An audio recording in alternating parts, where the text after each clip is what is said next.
Hello guys, इस video में explain करने वाला हूँ मैं दी इम्प्रेस सीरीज के सेकंड एपिसोड को।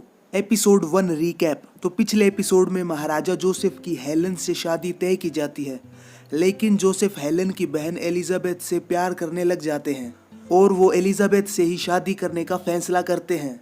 अब आगे एपिसोड 2। एपिसोड की शुरुआत में जोसेफ की माँ रोती हुई नजर आती है। फिर एक औरत गाना गाती हुई आती है और उन्हें चुप करवाती है। वो औरत साथ में ये भी बोलती है कि आज बहुत बड़ा दिन है, चलिए उठिए। फिर एक सीन आता है जिसमें जोसेफ एलिजाबेथ द्वारा दिए हुए घोड़े के बाल को देख रहे होते हैं। तभी थियो आकर बोलता है कि राजकुमारी आपसे मिलना चाहती है। तो जोसेफ बोलता है उन्हें भेज दो। ये वही राजकुमारी थी जो भालू की ड्रेस पहनकर जोसेफ से प्यार कर रही थी। राजकुमारी के आने पर जोसेफ बोलता है कि आपको यहाँ नहीं आना चाहिए था। तो राजकुमारी बोलती है मैं क्या करूँ, आपने हमारे एक भी खत का जवाब नहीं दिया। आपने कहा था आपको मेरी जरूरत है। तभी थियो आकर बोलता है कि आने वाली मल्लिका पहुंचने वाली है। इसके बाद जोसेफ राजकुमारी से बोलता है कि अब सब कुछ खत्म हो चुका है। तो राजकुमारी वहां से चली जाती है। बाद में काउंटेस एस्ट्राजी कई औरतों से बोलती है कि कुछ ही देर में होने वाली मल्लिका यहाँ आने वाली है और तुम सब यहाँ होने वाली मल्लिका की हर ख्वाहिश पूरी करने के लिए हो। आने वाला वक्त बताएगा कि यहाँ कौन रहेगी। फिर एस्ट्राजी एक औरत से बोलती है कि मुझे उनके बारे में सब जानना है, खाना पीना और महीनों के उन दिनों के बारे में भी। फिर एक सीन आता है जिसमें सोफी एक सैनिक से बोलती है कि आगे की लाइन में सबसे खूबसूरत लोग होने चाहिए। तभी एलिजाबेथ और उसके पापा घोड़ा गाड़ी में महल की तरफ आ रहे होते हैं। तब उसके पापा मैक्सिमिलियन जोसेफ बोलते हैं कि तुम महल में वो ना कह देना जो तुम्हारे मन में है। इस पर एलिजाबेथ बोलती है कि मैं फ्रांस को यूं ही अच्छी लगती हूँ। बाद में फ्रांस जोसेफ उसे गाड़ी से नीचे उतारते हैं तो एलिजाबेथ जोसेफ को किस करने के लिए आगे बढ़ती है, लेकिन जोसेफ उसे रोक देता है। बाद में एलिजाबेथ महल के अंदर चली जाती है।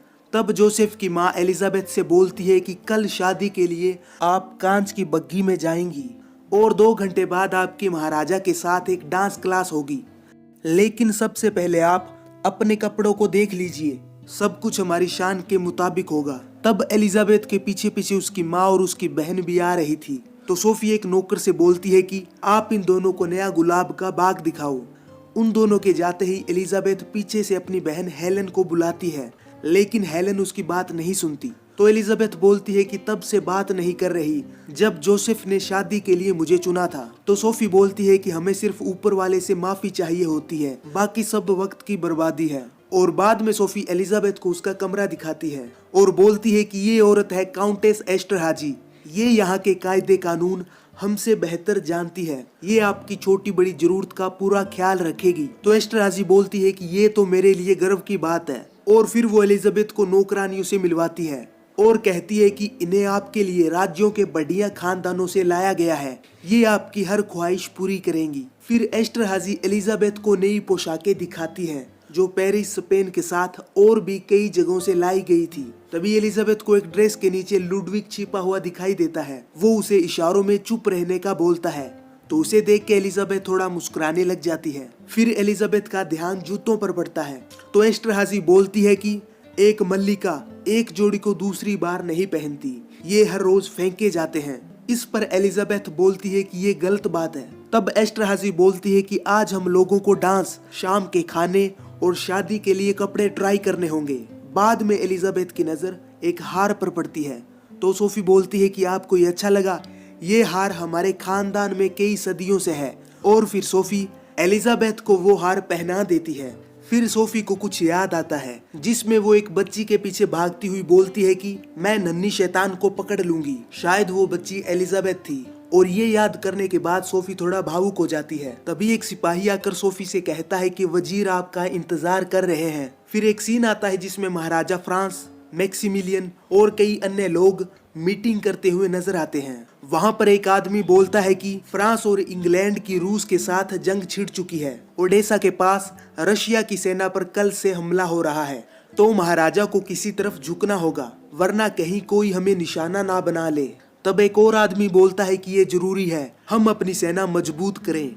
इस पर वान बाक बोलता है कि हमारे बजट के ऊपर सेना के खर्च का पहले से ही बड़ा बोझ है। अगर हम लड़ाई के लिए जाएंगे तो बाकी चीजों के लिए हमारे पास बिल्कुल भी पैसा नहीं बचेगा। तब एक आदमी बोलता है कि मुझे पता था आप इसी तरह की बात करेंगे। फिर एक और आदमी बोलता है कि हमें इंतजार करना चाहिए, हालात बहुत उलझे हुए हैं। इस पर मैक्सिमिलियन बोलता है कि फ्रेंच के पास 10 जहाज हैं, वो भी 3 या फिर 4 मंजिल की। क्रीमिया के पास अंग्रेज हैं, 9 स्ट्रीमर्स हैं, 6 गनबोट्स हैं और 1 जंगी जहाज, और यहाँ रूसियों की पैदल सेना और जहाज हैं। ये सब मैक्सिमिलियन एक बड़े से मैप पर फ्रूट्स रख के बता रहा होता है, और मैक्सिमिलियन बोलता है कि इस पर कोई शक नहीं कि फ्रेंच जार को तबाह कर देंगे। हम सहायता करें या ना करें, अगर मेरी मानो तो हमें पश्चिम की तरफ ध्यान देना चाहिए। हम फ्रेंच और अंग्रेजों से कुछ सीख सकते हैं। इस पर सोफी बोलती है कि हमें जार निकोलस को नाराज नहीं करना है। रूस के साथ गठबंधन यूरोप में हमारी स्थिति मजबूत करेगा, हमें पश्चिम के खिलाफ खड़ा होना होगा। तब फ्रांस जोसेफ बोलता है कि हम इस जंग में हिस्सा नहीं लेंगे। हैब्सबर्ग का यही फैसला है, किसी का भी साथ देना पैसा और जिंदगी की बर्बादी होगी। मैंने हमारे साम्राज्य के लिए कुछ और सोचा है। बाद में फ्रांस जोसेफ वान बाग से किसी से मिलने के बारे में बात करते हैं। फिर एक सीन आता है जिसमें नरेटर बोलती है कि हमारी मल्लिका सुबह और शाम 2-2 घंटा नहाती है। उनके बालों को संवारने के लिए 3 हेयर ड्रेसर उनके साथ रहती है। हमारे यहाँ बालों को खास तवज्जो दी जाती है, इसलिए उन्हें गधी के दूध और चेसक पेड़ के घोल से अच्छे से धोया जाता है। इससे माँ बनने की उम्मीद भी बढ़ जाती है। इसी के साथ कई औरतें एलिजाबेथ को स्नान करवाती हुई नजर आती है। फिर एलिजाबेथ को कई ड्रेस पहनाई जाती है। लगभग सारी ड्रेस उनको तंग लगी, क्योंकि उन्हें पीछे रस्सी से जोर लगाकर कसना पड़ता है। तभी एलिजाबेथ बोलती है कि बस रुक जाओ, हमें सांस नहीं आ रही। इस पर एस्टरहाज़ी बोलती है कि इसका मतलब है कि ये ड्रेस बिल्कुल सही है। तो एलिजाबेथ बोलती है कि मुझे आराम चाहिए और मुझे फ्रांस से मिलना है। तो एस्टरहाज़ी बोलती है कि अभी उसका वक्त नहीं हुआ। इस पर एलिजाबेथ बोलती है कि मुझे खुली हवा में सैर करनी है।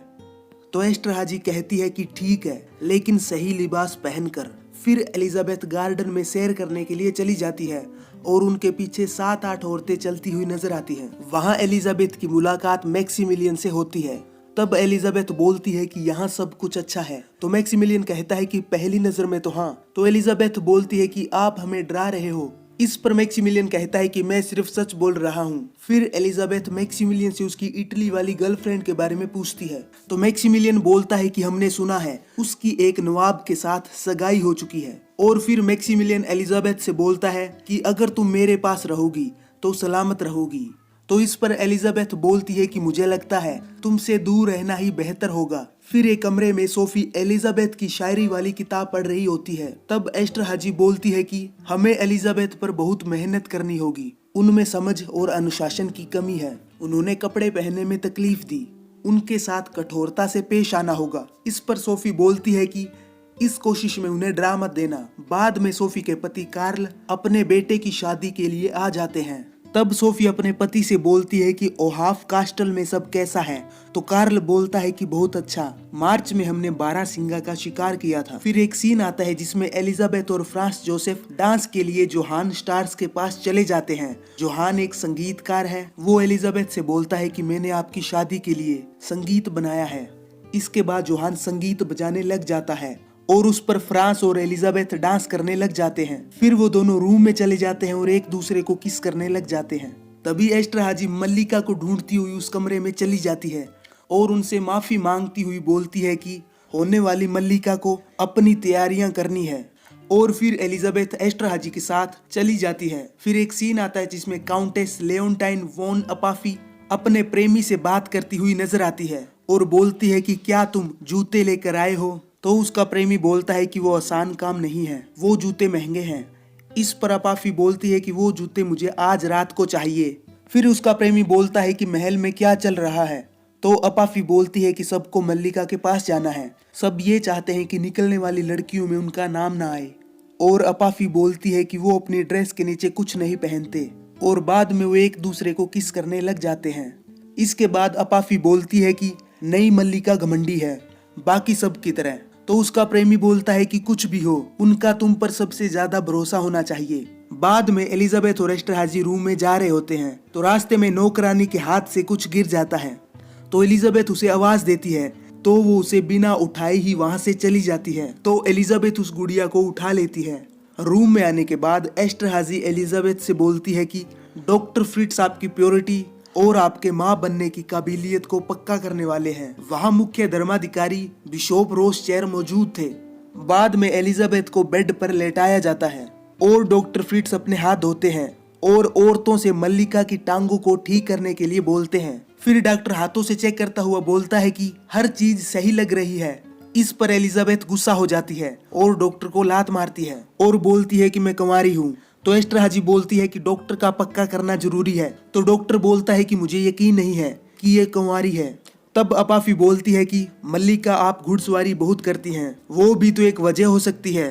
तो डॉक्टर बोलता है हाँ ये मुमकिन है। तब बिशप बोलते हैं कि प्योरिटी का सबूत नहीं तो शादी नहीं। बाद में एलिजाबेथ वापस लेट जाती है और डॉक्टर उसे वापस चेक करने लग जाते हैं और बोलते हैं कि मुझे मल्लिका की प्योरिटी पर यकीन है, हालांकि इनका योनि छेद पूरी तरह से सलामत नहीं है। इस पर बिशप बोलते हैं कि आपकी शादीशुदा जिंदगी खुशहाल हो। फिर एक सीन आता है जिसमें महाराजा जोसेफ मैक्सिमिलियन को बुलाते हैं। वहाँ उस कमरे में कराल मौजूद थे और जोसेफ मैक्सिमिलियन से बोलते हैं कि क्रांति के दौरान पहले लेफ्टिनेंट कराल ने साम्राज्य के लिए अपनी बाजू कुर्बान कर दी थी। कराल की 2 बेटियां हैं, एग्नस और एमिली। एग्नस एक आदमी से माँ बनने वाली थी जिसका उस लड़की से शादी करने का कोई इरादा नहीं था। वो बच्चे को जन्म देते वक्त मर गई और एमिली भी उस आदमी का शिकार बन गई। परेशान होकर वो छत से कूद गई और तब से वो हॉस्पिटल में है। हम उस आदमी को नहीं पहचानते, फिर भी हम कराल की कुछ मदद कर सकते हैं, एक शाही खिताब और सालाना पेंशन देकर। इस तरह कराल उन सब बातों को भूल जाएंगे और उन्हें उस बारे में बात करने की जरूरत नहीं पड़ेगी। फिर कराल महाराज को शुक्रिया बोलकर वहां से चला जाता है। उसके बाद मैक्सिमिलियन बोलता है कि मुझे नहीं पता था कि वो दोनों सगी बहनें हैं। तो फ्रांस बोलता है कि नियम के दायरे में रहो वरना हम सब का नुकसान होगा। फिर एक सीन आता है जिसमें कई सारे लोग शैंपेन पीते हुए नजर आते हैं। उस कमरे में सोफी, बिशप, एलिजाबेथ और जोसेफ मौजूद थे। तो सोफी बिशप से बोलती है कि क्या आप मल्लिका से मिले हो? तो बिशप बोलता है कि मैं इनकी प्योरिटी की जांच करते समय वहीं था। इस पर एलिजाबेथ बोलती है कि खुशी हुई, आपको आनंद उठाने का मौका मिला। तो सोफी बोलती है कि बिशप अपना काम कर रहे थे और इसके बाद बिशप बोलते हैं कि मुझे अफसोस है उस पाक रस्म की वजह से आपको तकलीफ हुई। तो एलिजाबेथ बोलती है कि वो एक पाक रस्म थी, मुझे लगा कि 2 आदमी मेरी पोशाक के अंदर झांक रहे हैं। इस पर एलिजाबेथ की माँ को गुस्सा आ जाता है और वो वेटर के हाथ से गिलास गिरा देती है। और बाद में सोफी बोलती है कि दुल्हन को आराम करना चाहिए। तो फ्रांस भी उनकी बात में हाँ भर देता है और एलिजाबेथ अपने रूम में चली जाती है और उसके बाद वो औरतों से उस घास की गुड़िया के बारे में पूछती है।